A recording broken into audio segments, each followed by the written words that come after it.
Asante kwa kusalia na Morning Trumpet. Leo Aprili 18, 2025 tupo hapa kwa ajili ya matangazo haya. Na tunafahamu kwamba leo ni Ijumaa Kuu, na Ijumaa Kuu ni Ijumaa ya mwisho kabla ya Yesu Kristo kuwepo hapa duniani. Ni ile siku ambayo alipitia mateso mengi na kusulubiwa, kufa na kisha kuzikwa. Siku hii huadhimishwa na Wakristo wengi ulimwenguni kama kumbukumbu la mateso ya Yesu Kristo, ambapo ni siku ambayo kila mwaka lazima Wakristo waweze kukumbuka. Kwa kawaida ni siku isiyo nzuri, lakini kwa jicho la kiroho ni siku ya furaha sana kwa sisi wanadamu, kwani ni siku ambayo kwa mara ya kwanza tulifutiwa mashtaka yetu ya hukumu tangu tulipopoteza uzima pale kwenye bustani ya Eden. Sasa kuzungumza kuhusiana na siku hii tupo na mchungaji Christosila Kalata yupo hapa, ambapo nikukumbushe pia huyu ni mwenyekiti wa Jumuiya ya Maridhiano na Amani Tanzania mkoa wa Dar es Salaam. Tupo naye hapa kwa ajili ya kuzungumza hili. Karibu sana mtumishi. Asante sana. Tumefurahi sana kuwa na wewe kwenye siku hii muhimu kabisa. Na mimi nimefurahi kuwa pamoja nanyi. Ndio kabisa. Labda mchungaji, tuanzie pale ambapo tulianza kufunga kama Wakristo ile Jumatano ya Majivu au tuseme kipindi chote cha Kwaresma. Labda tafsiri yake ni ipi hasa mpaka kufikia siku hii leo Ijumaa Kuu na kuelekea katika siku ya Pasaka? Okay, tulikuwa na ile siku ya Jumatano ambapo ilizinduliwa rasmi kwa kupaka majivu, na ile siku ya Jumatano ni siku ya kufungua kabisa ukurasa wa kuanza kufunga na kuomba ili kusudi kutafuta rehema na neema ya Mungu. Na sasa hatutazungumza Kwaresma kwa sababu sasa tumeshavuka huko. Kuna zile siku 40. Ndio. Pengine wengi hawafahamu ile namba 40 maana yake nini, lakini namba ya 40 inajumlisha namba 4 na namba 10. Namba 4 ni pembe za dunia: kaskazini, kusini, mashariki na magharibi. Pembe 4. Hizo pembe 4 ukizidisha na amri 10 za Mungu unapata 40. Okay. Wengi walikuwa hawajui, walikuwa nafahamu tu siku 40, siku 40, siku 40. Na tulikuwa na Alhamisi Kuu. Alhamisi Kuu ambayo ni jana. Ndio. Tumekuwa na sakramenti ya meza ya Bwana. Sakramenti ya meza ya Bwana sio maigizo. Sakramenti ya meza ya Bwana ni ushirika wa Mungu na mwanadamu katika kutafsiri matendo na kuyaweka katika imani. Kwa hiyo utaona pale kwamba Bwana Yesu ndio ambaye aliweka ile meza ya Bwana, sakramenti. Na alisema kwamba mtakuwa mnafanya hivi kwa ajili ya kunikumbuka. Sasa wengi kwa sababu mambo ya imani wanajaribu kuyatafsiri kibinadamu.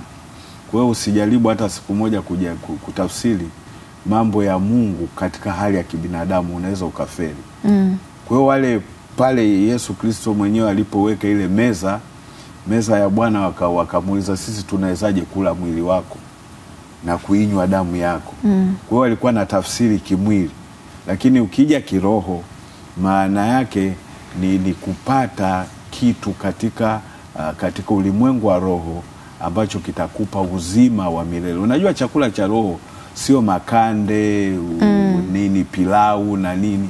Chakula cha kiroho ni neno la Mungu ambalo linatakiwa likae ndani yako. Sasa ukija kwenye siku hii ya Ijumaa, ndio Ijumaa Kuu ni siku ambayo Bwana Yesu alichukua mateso, yaani alibeba dhambi zetu. Na ukisoma ile Yohana 3:16 17 inasema, kwa maana jinsi hii Mungu aliupenda ulimwengu hata akamtoa mwana wake wa pekee. Sasa kuna wengi wanahoji sasa, Mungu ana mwana? Ndio. Sasa unajua hayo ni mambo ya kibinadamu, kufikiri kibinadamu. Ukisema baba sio kwamba amekuzaa, lakini ni heshima. Kwa hiyo Mungu watu wote duniani ni wa kwake. Sasa ukitafsiri kwamba amewazaa, utakuwa wewe una upungufu fulani wa fikra na akili kufikiri juu ya uweza na ukuu wa Mungu.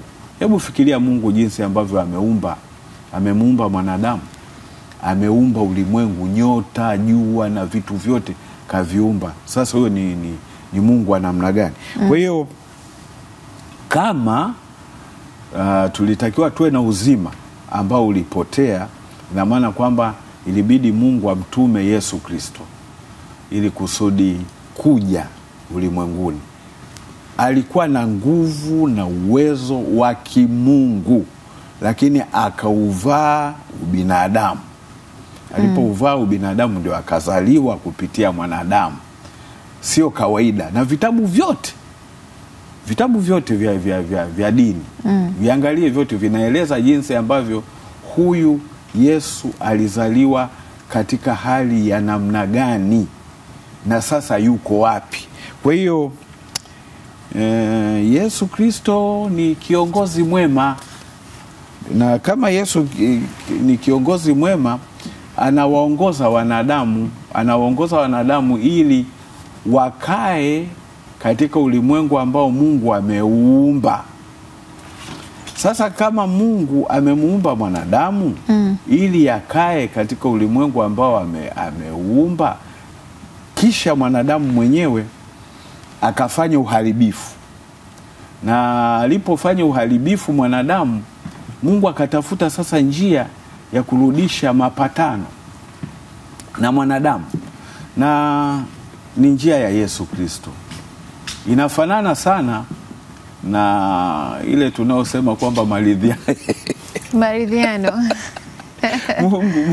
Mungu alitafuta maridhiano na mwanadamu. Sasa nikizungumza swala maridhiano, wengine wanaanza kusema sasa tunaridhiana nini? Kuna mtu mmoja alishai kuuliza kwamba jumuiya ya maridhiano na amani, nyie mnaridhiana nini? Haturidhiani kuwa na dini moja au kuwa na imani moja, hapana. Tunaridhiana kukaa kwa amani, kwa upendo na furaha katika nchi ambayo Mungu ametupa. Okay. Yes. Sawa kabisa.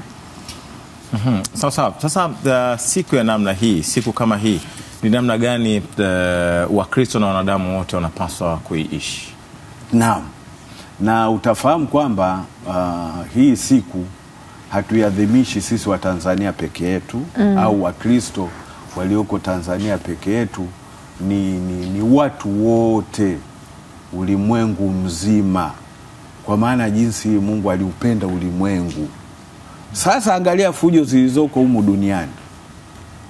Fujo zilizoko katika ulimwengu ndio zile ambazo Bwana Yesu alikuja ili kusudi hizo fujo ziondoke ndani ya mioyo ya watu, ili wakae pamoja na kufaidi mema ya nchi. Sasa wanadamu wenyewe wanajikorofisha, wenyewe wanajitoa ufahamu. Hii sentensi ya mjini, wanajitoa ufahamu afu wanaishi hovyo, na wakiishi hovyo wanaanza kumlalamikia Mungu. Mtu amepewa utu na kitu hiki kiko ndani ya moyo wake, yani roho yake. Kwa hiyo njia pekee ya kumfanya mwanadamu arejee katika utu na mpango wa Mungu ni kukaa katika maridhiano na wale wanaomzunguka. Bila kukaa na maridhiano, ndio maana Mungu ukisoma katika kile kitabu cha Isaya 43 nafikiri mstari wa 25, anasema mimi Mungu, naam mimi ndiye ambaye ninayafuta makosa yako, na tuhojiane, tukae mezani, ueleze mambo yako, mimi nitakusamehe. Wewe unafikiri Mungu amewasamehe wanadamu makosa mangapi? Lakini kuna watu wanashikilia, huu kafanya hivi, kafanya hivi, kafanya. Mwanadamu hawezi kuishi katika ulimwengu bila makosa. Ndio maana Yesu Kristo tunamkumbuka siku hii ya Ijumaa kwamba aliyachukua makosa ya mwanadamu na kuyabeba ili kusudi mwanadamu asihukumiwe, kwa sababu kila kukicha mwanadamu ana makosa anayoyafanya. Sawa kabisa. Na Ijumaa Kuu imekuwa ni siku ambayo ikifahamika kwa amri ya kutokula nyama. Labda utuelezeni kwa nini hatuli nyama katika siku ya Ijumaa Kuu? Hiyo amri iko kwenye amri gani? Nimeshakueleza, kwa mfano amri 10 za Mungu. Kuna mahali wanaposema usile nyama. tumekuwa tukisikia, lakini hayo ni mambo na mapokeo. Ni mapokeo ya wanadamu kwamba kwa sababu Bwana Yesu alisema aulae mwili wangu na kuinywa damu yangu. Hatuli mwili wa Yesu au kuinywa damu ya Yesu, lakini tunachofanya ni kwamba Bwana Yesu alitoa uhai wake. Alitoa uhai wake ili kusudi mwanadamu apate kuwa na uzima. Sasa discipline ya mwanadamu kwamba niache hiki na hiki na hiki ni kwa sababu tu ya kutiisha, kuamrisha mwili wake. Unajua kufunga ni swala la kuamrisha mwili utii mapenzi ya Mungu, lakini sio specific kwamba wache sausage, wache vitu gani, wache vitu gani. Nidhamu inakuja tu kwa kutii kwamba okay, siku ya Ijumaa ni siku ya kufunga. Sasa sio specific kwamba wache nyama na umefunga. Hivyo hawapaswi kufanya nini siku kama ya leo Wakristo na walimwengu kwa ujumla wake? Yani siku kama ya leo Ijumaa, siku kama hii ya leo ni siku ambayo Wakristo wanatakiwa waingie katika toba kamili ya kujua mateso aliyoyachukua Bwana Yesu.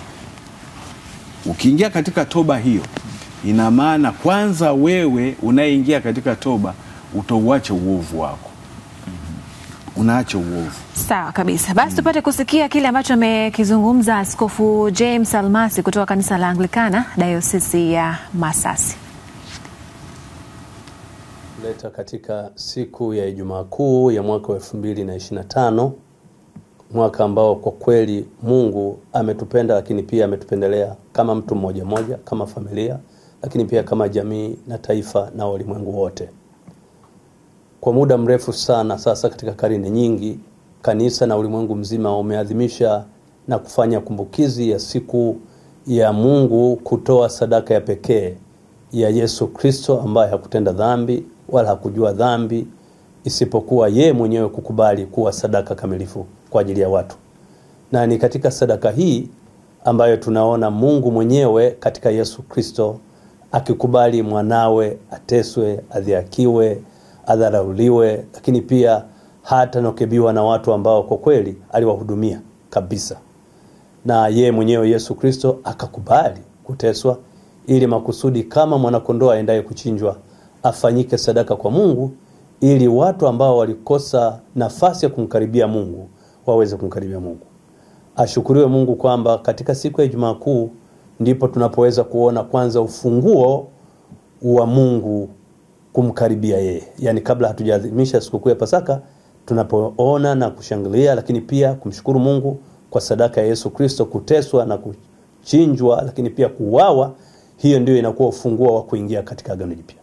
Katika siku hii ya Ijumaa Kuu, sisi kama taifa la Tanzania, na hasa kipekee katika mwaka huu wa 2025, ambapo Watanzania wote tutaingia katika zoezi kubwa la kupata nafasi ya kuchagua viongozi wetu wa serikali, madiwani pamoja na wabunge, nadhani ni vizuri tukaona thamani ya kupendana bila kujali itikadi zetu, bila kujali misimamo yetu ya namna na sera zetu na ilani zetu. Maana kwa kufanya hivyo, kwa vyovyote vile tutaona thamani ya Ijumaa Kuu. Kama kuna mmoja alijitoa kwa ajili ya wengi, basi kila mmoja kwa nafasi yake tujitoe kwa ajili ya watu wengine, ili kwa njia hiyo tukija kumpata rais, tukaja kumpata mbunge katika eneo husika, tukaja kumpata diwani katika eneo husika, hapa tukajaliana na kuthaminiana, tutaona thamani ya kuadhimisha na kufanya kumbukizi ya Ijumaa Kuu. Sawa kabisa. Huyu ni Askofu James Almasi kutoka kanisa la Anglikana Dayosisi ya Masasi, na amezungumza kile ambacho tulipata kukisikia kutoka kwake. Kabisa. Bado tunaizungumza hii siku ambayo ni muhimu. Kwa nini haikuitwa Ijumaa ya mateso, ikaitwa Ijumaa Kuu pengine? Kwa sababu hii siku Yesu Kristo aliteswa pia mpaka kufa, kwa sababu alisulubiwa hasa. Inaitwa Ijumaa Kuu kwa sababu ya tendo la upendo la kujitoa nafsi kwa ajili ya wengi. Ndio maana ikaitwa Ijumaa Kuu, kwa sababu ile siku ya Alhamis anaonyesha kwamba yeye ataingia katika mateso. Na ukifuatisha Pasaka maana yake utajua kwamba ni zamani walikuwa natoa kondoo, anachinjwa kondoo ili kusudi achukue dhambi za watu. Sasa Yesu Kristo ni mwana kondoo wa Mungu ambaye anatolewa sadaka kwa ajili ya watu wote, kwa ajili ya watu wote ambao wako katika ulimwengu huu. Kwa hiyo inaitwa Ijumaa Kuu kwa sababu Yesu Kristo alifanya tendo hilo. Mungu mwenyewe alifanya tendo hilo la kutoa sadaka. Inaweza isieleweke, lakini kama zamani walikuwa wanatoa mifugo nini, wanachinja, wanachoma ili kusudi iwe sadaka. Sasa sadaka ya Yesu Kristo kama mwana kondoo aichukue dhambi ya ulimwengu, ndio maana ikaitwa Ijumaa Kuu. Na tunachotakiwa kama askofu alivyozungumza hapo, watu wafungue mioyo yao, mioyo yetu kumuungamia Mungu. Unajua kinachowashinda wanadamu ni kwamba mwanadamu anaangalia makosa ya mwanadamu mwenzake na anasema kwamba sasa mimi mbona mnanisema sema sana, mbona yule hamumsemi? Yale ya Adam na Eva mmeambiwa msile, asasi huyo mwanamke uliyenipa. Kwa hiyo unaona tumerithi yale mambo yale ya asili, kunyoshana vidole. Na hii haiwezi kuisha kwa mwanadamu. Ni kitu ambacho cha asili cha wanadamu, ambacho wanadamu wanacho, kunyosha vidole kwa watu wengine. Akasema kwamba mimi umenichukulia kosa hili, mbona yule fulani. Sasa tunatakiwa mioyo yetu ambayo imejaa uasi. Unajua mwanadamu, muangalie hivi mwanadamu ndani ya moyo wake mna hazina ambayo imekaa mle ndani, mna vitu vingi mle ndani, mna uasi, mna hasidi, mna mambo maovu yamejaa ndani ya mwanadamu. Na ili kusudi mwanadamu aweze kuwa chombo chema cha Mungu na kuitendea haki siku hii ya Ijumaa Kuu, anatakiwa asafishwe yale mambo alionayo. Mbona kazi itakuwa rahisi? Bila kumsafisha mwanadamu, bila Mungu mwenyewe kumsafisha mwanadamu, yale mawazo anayoyawaza sio rahisi. Kwa hiyo watu wangefuata neno la Mungu sawa sawa, duniani ingekuwa mahali pazuri pa kuishi na kukaa. Sasa kwa baada ya ukombozi kwa maana ya Yesu Kristo kupoteza maisha kwa sababu ya wanadamu, baada ya hapo maisha ya wanadamu pengine yalibadilika kwa ukubwa gani?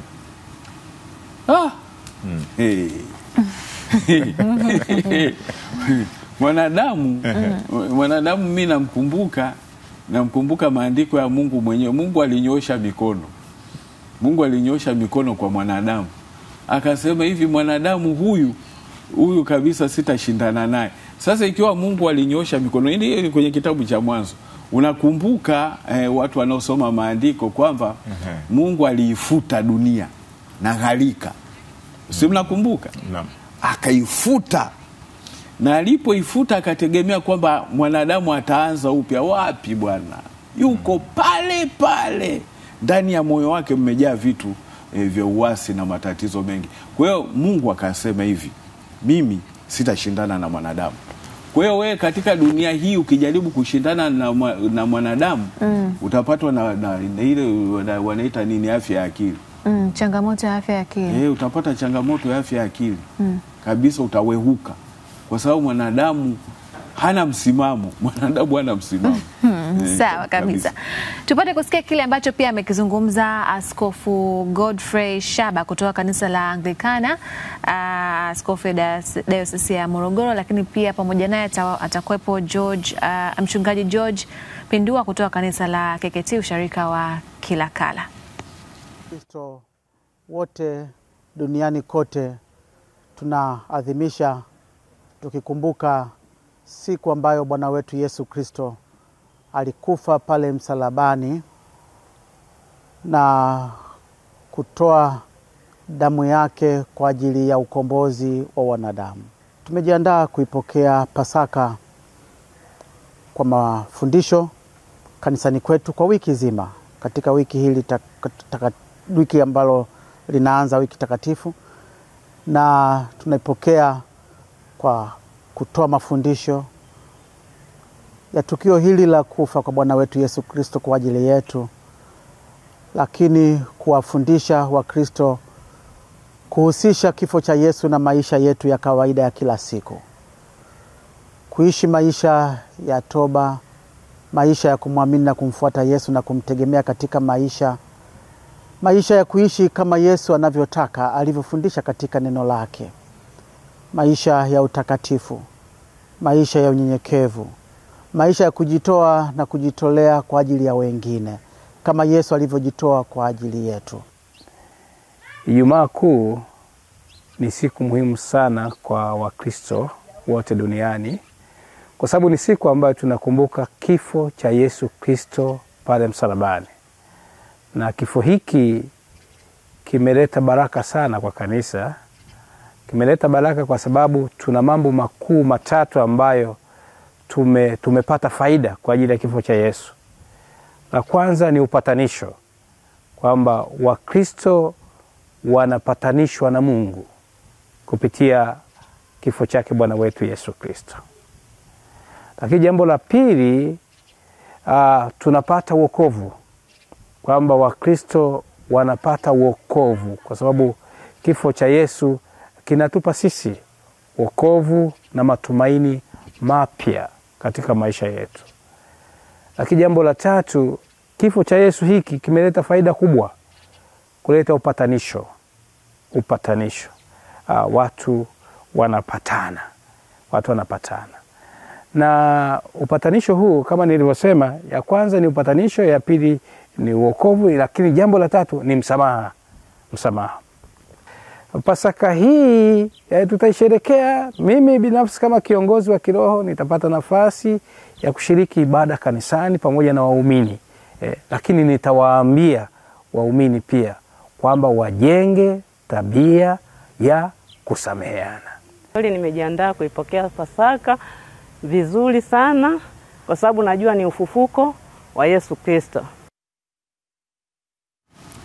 Haya, tumetoa kusikia hayo kutoka kwa Askofu Godfrey Shaba kutoka katika kanisa la Anglikana Dayosisi ya Morogoro, lakini pia Mchungaji George Pindua kutoka kanisa la KKT usharika wa Kilakala, pamoja na mdau ambaye amesema yeye yuko tayari kabisa kwa ajili ya kusherehekea sikukuu ya Pasaka.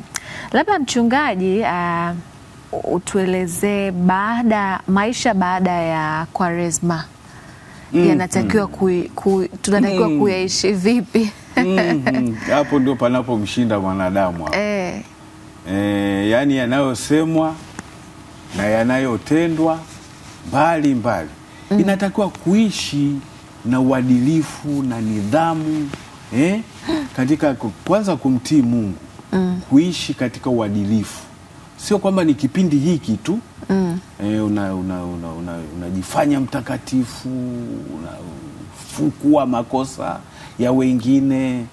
Inatakiwa hayo ndio maisha yanayotakiwa mtu ayaishi ili kuenzi ukombozi ambao Bwana Yesu ameufanya katika maisha yake.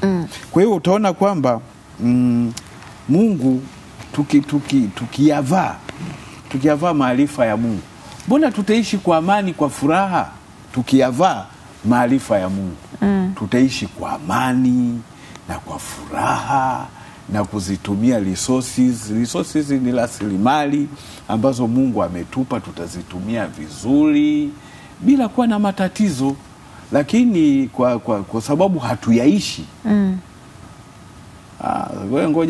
ngoja Pasaka ishi.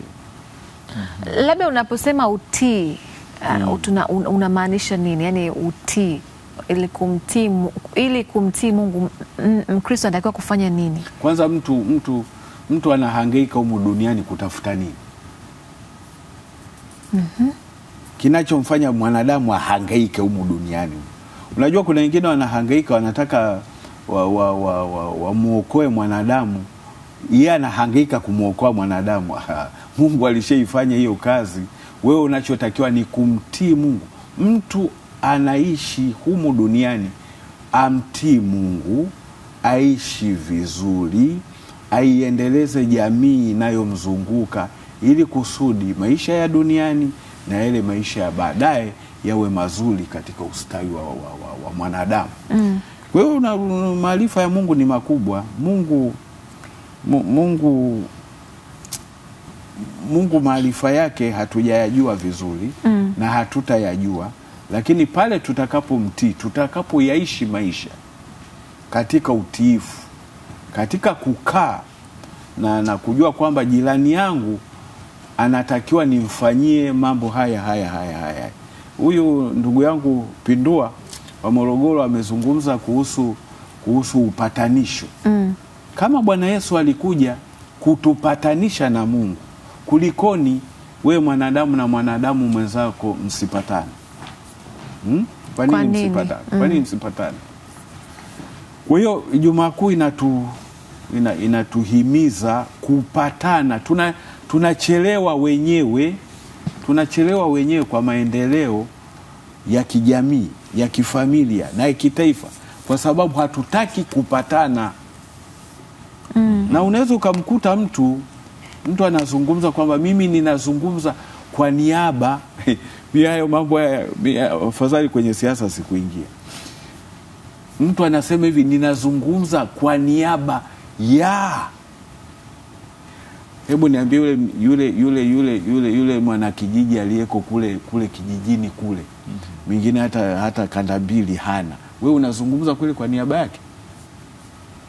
Au kuna wengine wanazungumza wanasema hivi, tunataka watu waamue.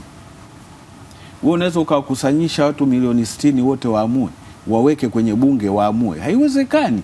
Ndio maana Mungu ameweka uongozi. Kabisa. Hata kwenye familia unakuta kuna uongozi. Ule uongozi maana yake sio kuwa dikteta, utawala wa namna fulani, lakini ni kwa ajili ya kuionyesha njia ambayo Mungu anaitaka ili kusudi familia iboreshe maisha yake.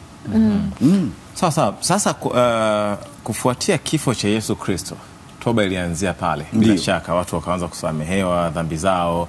Sasa inawezekana watu wanafanya makosa kwa sababu wanaamini kuna msingi uliowekwa kufuatia kifo cha Yesu Kristo kwamba atatubu. Na sio kwamba nakuchekesha, ndio mwanadamu mjanja. Kuna mwanadamu mmoja nilishai kumhoji mahali fulani, akasema hivi, yaani Mungu ana bahati sana kupitia Yesu Kristo, ana bahati. Unaona, mwanadamu huyo anamwambia Mungu ana bahati sana. Kama angetutajia siku ambayo mtu utaondoka duniani, hapo unafanya uovu wa kila aina, alafu ile dakika ya mwisho ambayo unajua kabisa ndio unaondoka, unatubu. Naona mwanadamu alivyo mtata. Lakini amefichwa, ile siku haijui. Kwa hiyo lakini hiyo mchungaji inafanya kazi kama pale ambapo unakaribia kufa au unajua kwamba unakufa, ukitubu unasamehewa dhambi zako. Ni kweli? Inategemea sasa moyo wako kama haukufunguka. Mimi nilishai kwenda kumwombea mtu ambaye anakaribia kufa. Akaniambia, chukua time mchungaji bwana, chukua time yako bwana, achana na mimi. Sasa unajua unakutana na mgonjwa ambaye uko mahututi, anasema mchungaji, chukua time yako bwana, achana na mimi. Alafu unamkuta hapa mwingine aliyeko pembeni hapa anasema, mchungaji, naomba uje uniombee. Ni unakumbuka wale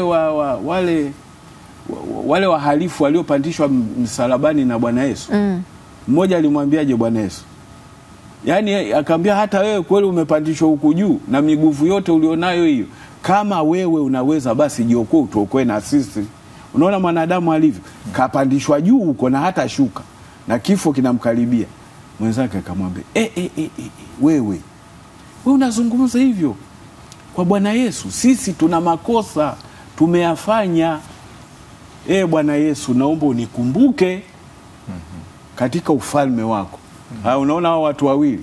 Sasa kwa hao watu wawili mchungaji anaenda kwa nani? Yule ambaye amemkataa mchungaji na yule ambaye anataka kumpokea mchungaji? Yule aliyesema Bwana Yesu nikumbuke katika ufalme wako, moyo wake umekubali kwamba ana makosa, kwa hiyo Mungu anampokea. Na kuna watu wanaenda huko kuzimu, sijui tunaita kuzimu wapi, wanaenda na unganga leo. Kwa sababu kwanza huko kuzimu kwenye hatujui, tutaonana huko. Sasa ukikutana na mtu ambaye anasema hivyo, kaa naye mbali. Sawa. Sisi tunakushukuru sana kwa muda wako. Amen. Tumejifunza mambo mengi sana. Ikiwa leo ni siku ya Ijumaa Kuu, tumezungumza mengi kuhusiana na siku hii muhimu ambapo ni